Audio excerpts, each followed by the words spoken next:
আজকে আমি মাছ দিয়ে একটা শাকের রেসিপি করে দেখাবো। আপনারা চিনতে পারেন কিনা সেটা আমাকে অবশ্যই কমেন্ট বক্সে জানিয়ে যাবেন, আর আমি আপনাদেরকে দেখিয়ে যাচ্ছি। দেখুন এই শাকটা কিসের শাক বলুন তো। অবশ্যই গ্রাম অঞ্চলে যারা বসবাস করেন তারা দেখলেই চিনতে পারেন। তারপরও আমি বলবো না, আপনারা আমাকে কমেন্ট বক্সে জানাবেন। এই শাকটা দিয়ে আমি আজকে মাছের রেসিপি তৈরি করাবো। আমি আমার ননদের একটা শাকের বাগান আছে, ওখানে গেলাম, গিয়ে কিছু শাক তুলে নিলাম। আর এখানে যে শাসনি পাতা আছে, কিছু শাসনি পাতা তুলে নিলাম। আমরা বলি বিলাতি পাতা, আর কেউ বলে থাকে শাসনি পাতা। তুলে নিয়ে এবার দেখুন আমার ননদের এই শাসনি পাতার বাগানে কতগুলো ধানকুনি পাতা, আমরা বলি আদামকুনি পাতা, অনেকে বলে ধানকুনি পাতা। এ ধানকুনি পাতা আমরা শহরে কিন্তু কিনে খেয়ে থাকি। শহরে পাওয়া যায় না সহজে, আর কিন্তু গ্রামে অ্যাভেলেবেল পাওয়া যায়। দেখুন বাগানের মধ্যে কি সুন্দর বিছিয়ে হয়ে আছে, আর আমার ননদে আমাকে শাক তুলে দিচ্ছে। আমার ননদের বাগানে কি সুন্দর মরিচ গাছ করেছে। মরিচ গাছ থেকে আমি আবার কয়েকটা মরিচ তুলে নিয়েছি। এখান থেকে তুলে নিয়েছি দুইটা, আরেক পাশ থেকে আবার দেখুন 3-4টা তুলে নিয়েছি। মরিচগুলো তুলে নিচ্ছি, আমি বাদ দিয়ে খাবো, তাই আমি মরিচগুলো তুলে নিলাম। আসলে আমার ভিডিওটা তেমন ভালোভাবে করা হয় না, কারণ আমি তেমন ক্যামেরাম্যান না, প্রফেশনাল ক্যামেরাম্যান না।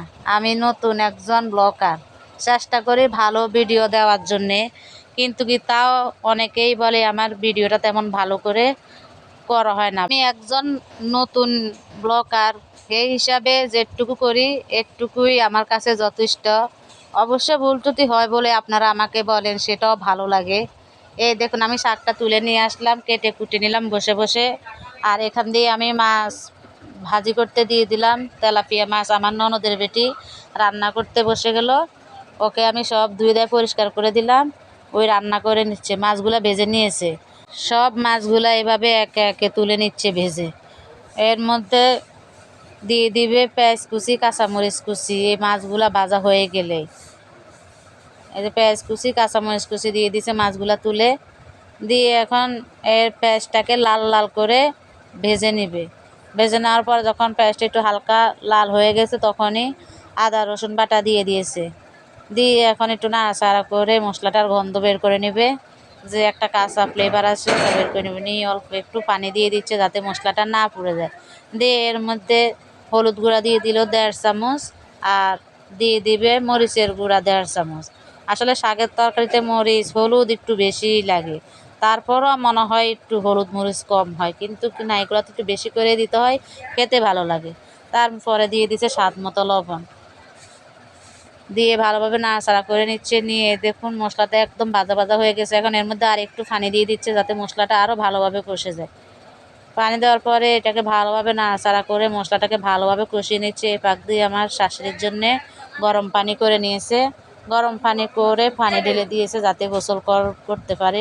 উনি খুব অসুস্থ, তো তাই গরম পানি দিয়ে গোসল করে। এখন যখন মশলাটা কষে গেছে, তারপরে শাকগুলা দিয়ে দিয়েছে। দিয়ে এখন শাকগুলাকে উল্টে পাল্টে নাড়াচাড়া করে নিচ্ছে। নিয়ে এই যে সবগুলা শাক দিয়ে দিল। এখন ঢাকনাটা দিয়ে দিল যাতে শাকটা একটু নরম হয়ে যায়। এই ঢাকনাটা তুলে নিল 2-3 মিনিট পর। ঢাকনা তুলে এখন আবার নাড়াচাড়া করে দিচ্ছে। দিয়ে এখন এর মধ্যে আবার একটু ভালো করে কষিয়ে নেবে। নিয়ে আবার একটু ঢাকনা দিয়ে দিবে 2 মিনিটের জন্যে। এই দেখুন ভালো করে নাড়াচাড়া করে দিল, দিয়ে ঢাকনাটা দিয়ে দিল।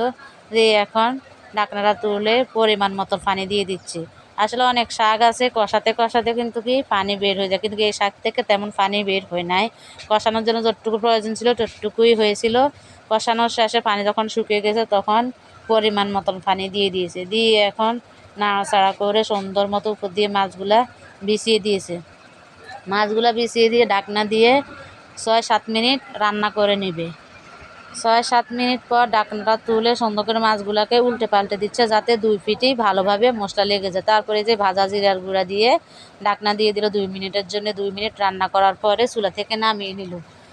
এই ছিল আজকের রেসিপি আমার। ব্লগের পাশাপাশি আপনাদেরকে একটা নতুন আইটেমের গ্রামীণ রেসিপি দেখিয়ে দিলাম। কেমন লাগলো? অবশ্যই ভালো লাগলো। আর অবশ্যই কমেন্ট বক্সে জানাবেন এটা কিসের শাক ছিল। আমি রান্নাবাড়ি শেষ করে গোসল গা ধুয়ে তারপরে খেতে বসে গেলাম। যে শাক রান্না করলাম মাছ দিয়ে, ওই শাকের তরকারি দিয়ে আমি খেয়ে দেখাচ্ছি। আমি খেতে থাকি, আপনারা বলুন আমার ভিডিওটা কেমন লাগলো। অবশ্যই লাইক কমেন্ট শেয়ার করতে ভুলবেন না। আসলে আমি গ্রামে এসে ভালো মতো ভিডিও দিতে পারছি না আমার আইডিতে, এইভাবে ব্লগ করে যাচ্ছি আর আপনাদেরকে ভালো মতো ভিডিও দেওয়ার চেষ্টা করছি।